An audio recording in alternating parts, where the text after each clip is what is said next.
Hey, how's it going, guys, and welcome back. So today's video is going to be a little bit different. What we're going to be doing is we're going to be going through all of the monster taming Kickstarter games that I've personally backed, and we're going to be discussing the status of each of them. This video is going to be full of, praise for some developers or just, a neutral opinion, and some, a little bit of Ed kicking people in the pants a little bit, because there are some Kickstarter games that I'm not very happy with as well. I've already started doing videos where I individually dive in. I did one for Kindred. I did one for Untamed. I wanted to do one for Cerulum and then sort of continue up the list, but those types of videos take a really long time. I haven't had time to put together, these giant compendiums of what's going on with some of these games, because unfortunately, there's a lot that goes into, why certain games are either, succeeding at what they set out to do, or not succeeding and not delivering and stuff like that. But basically today, very casual, we're going to go through some of my thoughts and opinions of some of these Kickstarter games, where they are. Obviously, I'm not going to go through Monster Crown Trading Card. They just had their Kickstarter. Same with Elements. They just had their Kickstarter. They've been providing dev clips. Like, there's nothing they've done wrong. There's been no delays. It just happened. Lumentail, same thing. Dokimon Tamer Maker, that's not really a game. It's more of like an engine. It wasn't something I was like insanely, into, just because it's mostly an engine. I'm interested in Dokimon, but I know the engine's been going well, so I'm not really going to talk about that. But we are going to go into everybody else pretty much. And we'll start with, back in 2020, we had Kindred Fates. Also, ignore the emojis. I accidentally clicked a smiley face on one of them. I think you're supposed to click these when the game's actually out, and I accidentally clicked a couple, so ignore those. But I think Cerulum's the only one I've actually received a full game for at this point. Monster Tribe I did as well. However, I have not received the Monster Journal yet, so I'm not going to check anything till I get everything. And but anyways, okay, so Kindred Fates. Kindred Fates has been providing updates every 2 weeks. I will say personally, I wish some of these updates were a little more exciting. I understand game dev isn't always, the most interesting thing, but so, sometimes seeing like a headlock preview, like, 3 years after the Kickstarter can be a little bit like, oh, come on, I want a new Kinfolk, or I want some more like story information or something like that. But they haven't done anything that's going to make me say like, oh, this is bad. You know what I mean? Like, things are going slow. We're still waiting for the beta, which was supposed to come out last year. The game was delayed to 2024. There was a lot of complaints about the fact that they had put 2024 on the Steam page without actually announcing it first, so some people saw that as like a stealth delay. There was issue with that, but we know it's 2024 now. We don't know what's up with the beta. It's supposed to come out this year, but I mean, to be honest, like, I don't have any issue with Kindred from a Kickstarter perspective. I will say, and you guys can tell me if this is you, and I'm not trying to like hate on it or anything, but am I the only one that feels like I personally preferred the original aesthetic here versus like the alpha aesthetic, or like the new aesthetic that they're going for? I kind of like this more somber aesthetic. I don't know. I could be the only one. You guys let me know what you think. If you think this version of Kindred Fates looks better than the version we got. I personally like the style better. That's just me though. But they haven't done anything bad. Like, they're just kind of still trekking away. So, game was delayed, not a big deal. We see that all the time. What I will say is, these are the unsuccessful games, by the way. There's no point really looking at them. Okay, so next we have Cerulum Ultimate. Cerulum Ultimate literally delivered on everything. They were originally going to have one mode. They ended up changing it based on community feedback, but Cerulum did its thing. Like, there's nothing to complain about. The game's out. They followed up on all their promises. If there's any promise they haven't followed up on, please let me know in the comments, because I've looked around. I haven't seen any complaints about the Cerulum Kickstarter, so there's not too much to say with that. I think they did a very good job with their game. And even though Zach's game sounded like it was too good to be true based on all the features, he did it. So, it is what it is. Chain Monsters. Okay, this is back when I didn't even know what blockchain was. When this game came out, I didn't know what crypto, I barely even understood what crypto was. I thought blockchain meant like a certain way you code the game. Anyway, long story short, the game's on a permanent hiatus at this point. I personally felt from the Kickstarter demo until the game became 3D, The only thing that improved was the aesthetics. I felt like it was so much focus on the aesthetics and having these like, you know, systems in place to allow you to get the NFTs or whatever, that they didn't actually focus on the game. And that's something that I notice about crypto games and why I don't cover them. It's all about the NFTs and the minting and all this crap. It's not really about the game. And that's what I felt like the game was like. It's on hiatus because they ran out of money. Now, this is something that happens with a lot of Kickstarter games. It's not exclusive to crypto, but I have noticed that crypto games tend to run out of money. That's just a thing that tends to happen a lot more.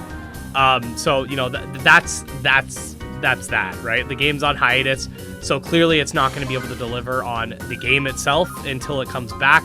Whenever I hear a game goes on hiatus, I'm very skeptical of it ever returning. And yeah, again, that's a game I covered way back in the day when my channel was you know, bite size. But again, I didn't know the implications of crypto back then, and I wouldn't cover a crypto game at this point. Speaking of crypto games, Final Stardust, the game originally was going to be a you know, a JRPG inspired by Golden Sun, you know, Pokemon and Yu-Gi-Oh. It's still in development, but the thing about this game, and I feel like I'd need to write a dissertation about what's going on with this game. So, you know, if there's any like slight inaccuracies or anything, you know, people can feel free to correct me. But from what I understand, the game had its demo, they pitched it to publishers, didn't work out. Then the developer decided to make a card game. I'm not really sure what's going on with that. It's called like Final Stardust Cosmic Nexus. Then he was making a gacha game for mobile. I think it was called like Astrolink or something. Then he started making a manga. Then they started working on anime. Now it's all NFTs. And some people feel, and this is I will let you guys decide this in the comments. I disagree, but I could see an argument for the other side. So the developer, I believe in the comments basically said, you know, it's better that we do NFT than, you know, I don't even know where it is. It might be here. Yeah, I'm not comfortable with supporting NFTs. Oh, the user's account's been deleted. I can't remember where it was. Oh, no, that's not it either. You know, like, I don't agree with the way he answers some of these questions. Like, all the different IPs you're making seems like you're really grasping at straws. And then he says, I respect your opinion, but we'll see what you think in a couple of years. Like, that's you know, that's called moving the goalpost. Like, you can keep saying that forever, basically, because the future isn't now, so you can't disprove the future. But basically, like, one argument I saw somewhere, I can't even remember, is it's better than doing NFTs and the game not coming out at all, right? And, like, I kind of get that argument, but I still disagree with, like, you know, implementing NFTs. Even if there's a non-NFT version, it seems like NFTs usually end up being the priority. You guys let me know your thoughts on that in the comments. Personally, because of the NFT involvement, I haven't been covering the game. I hope it ends up being a good game. I hope that, you know, all the backers end up getting what they wanted. But, you know, there's a lot that goes into this whole situation that would require, like, a 1 hour in-depth video, but that's not something I'm trying to make. But yeah, definitely not very happy with that game either. If we go up to Ova Magica, they've been providing consistent updates. They put out their beta. They've pretty much done everything they've set out to do so far. There was a slight delay to the game. I think it was supposed to come out in 2022. Now it's supposed to come out in 2023. Again, that's something you're going to see a lot. I don't have an issue. They've been pretty active on Twitter and stuff. Next, we can go over to, you know, hopefully eventually I'll be able to go over to the spot where I don't have to keep reloading. We'll just open it in a new tab. Okay. Sky Climbers, same thing. They have had delays. They also had the SkyCon, which was completely delayed. But I do think this is a game that will come out and will be good. It just needs time. The alpha is obviously really rough. There's performance issues. I got a better PC now, so I could probably run it a little better. But yeah, the game definitely looks good. It's gonna need more cooking time, I think. I can't really complain too much because they have been putting out a lot of updates. They've been active, you know, in their Discord and stuff like that. So, you know, not much to say there either. With Necromancer's Gift, now, Necromancer's Gift is a weird case because the developer, oh, you can request new updates. The developer has been like quiet. I'm hoping everything is going okay in their life, but yeah, the game's been delayed, but there hasn't really been any updates since December 2022. That does have me concerned. I don't think the developer's a scammer. I legitimately think there's stuff going on in Leo's life that's preventing him. But this is the thing that I want to say, and I forgot to mention about Final Stardust too, is, you know, you don't have to go into specifics about what's going on. You don't have to say, oh, hey guys, I have cancer, right? But it would be nice for them to say, you know, I'm having health issues, or, you know, there's stuff going on behind the scenes. And while you could argue that's none of people's business, when people invest into your game, you do owe them an explanation for certain things. Like, for example, I have my Patreon, and one of my tiers is to have a monthly stream, like with me on voice, right? I will tell my people, like, I'll literally tell them, oh, my wife was in the hospital, I couldn't do it, or, you know, this happened and this is why, or I've been swamped, let's do a double one next month, or whatever. Like, things happen. Nobody expects you to be perfect, but I do think that that's one thing. With the Final Stardust thing, basically he had revealed after the, oh god, see, there's a lot of things that with the Final Stardust. The trailer was fake. We found that out after. Like, it was all made in video editing software, the entire trailer. And that wasn't disclosed during the Kickstarter. In the risk section, he basically said there was, like, no risks. Like, very little risks. Like, the only risk was that they couldn't find a publisher. But he didn't mention that he was unable to get a job because of his family. I'm not going to get too much into it, but because of a family thing. I feel like that's something that should have been mentioned. Like, I will not be able to, you know, supplement any sort of funding with a full-time job because I have other obligations. Like, that should be mentioned in risk. I know why you wouldn't want to include it in risk because it sounds bad, but, you know, honesty is an important thing. But again, I'm not trying to harp on anybody here. Like, there's no personal attacks. This is all just like I like a lot of these devs. That's the thing. Like, I really like the Necromancer's Gift dev. You know, I've spoken with Max. Like, I think he's a nice guy. Like, I'm not trying to, for the Chain Monsters, I'm not trying to, like, throw anybody under the bus. These are just, like, objective, or I guess you can't say objective, but these are just my honest opinions based on just looking at the game and the Kickstarter rather than the actual, like, people behind it. Now, with mythren, we have a sort of similar situation. They have had some updates, but, like, a lot of the updates are just like, look, so, you know, we're supposed to get monthly newsletters. Again, no big deal. You can't get all the newsletters out. Not a big deal. Coding's not always interesting. I totally get it. But sometimes things are just so quiet where you're wondering if the devs are even alive. And so, other times it's just like, you know, here's a tiny little, you know, update that isn't really much different from stuff we've been showing. I've definitely gotten that vibe a little bit with mythren as well. You know, here they say about the net code, and this is a thing I want to mention about Kindred Fates too. I feel like these games are focusing way too much on PvP.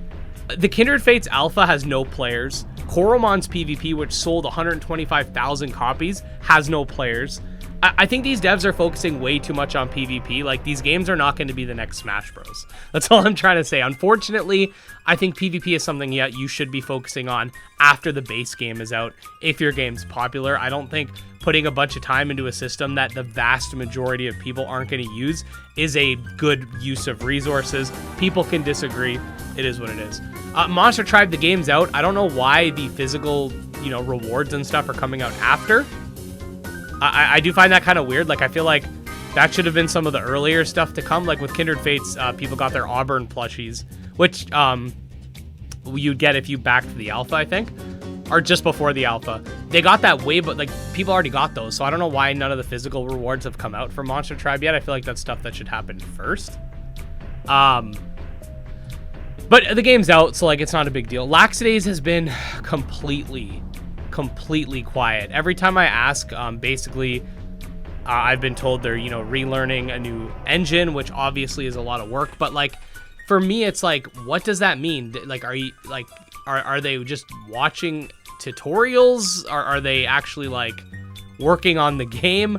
Is there anything to show? Like, I'm at the point where I wouldn't even mind seeing the default Unreal Engine character in the game doing something just to see, like, what the progress is. I am, because the game got backed and then boom, like, dead. Again, I don't think these people are scammers. I think the laxidaze devs are really cool. But, like, again, this is another example of, like, I get coding isn't always interesting, but you got to tell people you're alive, guys. And I do want to say, and this is like me being 100% real with you guys, it looks bad on me when I promote these games and say, oh, you know, this game looks cool, and then they go dead, or they get canceled, or this happens. Like, it looks bad on the people that you're asking to promote your game, and it makes them not want to work with you. Like Untamed, another great example. Like, these guys were telling me how, you know, amazing it's going to be and this and that. This is another example where I didn't really understand crypto. They kept going on about how the game's crypto first and, you know, a game second, but guess what? It ended up getting canceled because of the crypto crash, and their investor pulled out because MMObyte didn't like that it was a crypto game. And it's just all this stuff. But again, crypto's always the main priority. Now they're trying to have a resurgence, but they're under like a new cryptocurrency, or sorry, a new crypto like publisher or whatever it is. And the main developer guy is like gone. Nobody even knows where he's at.